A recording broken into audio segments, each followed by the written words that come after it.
Ko hepain ngan ong ya pi kawe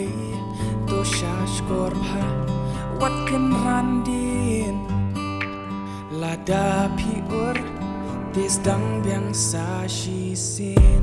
kiteng pin kyang babun haga jing in jong pi hasla berthei ken mau kawe bu i ha u play klem jing ar ta den to yeng ya le pan poi be cha ka thong to trei shi tam ban yo khet yu so ba thiang suki pa suki wan non ket ki to ya shak mat klem jing ai din go hepa in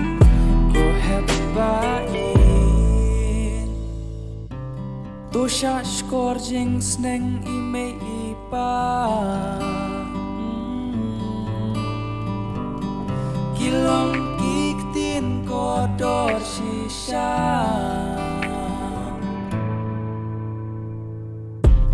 kata nang he nang san pi hep jing pin shoy kin wan to what you glad what you shep tin nang tur be chikman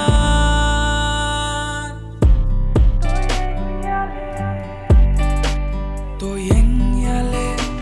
pan poi be cha ka thong to trei shi tam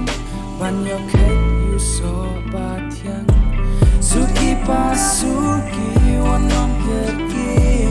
to ya shak mat klem jing ai din go hepa in suki pa suki wan non ket ki to ya shak mat klem jing ai din go hepa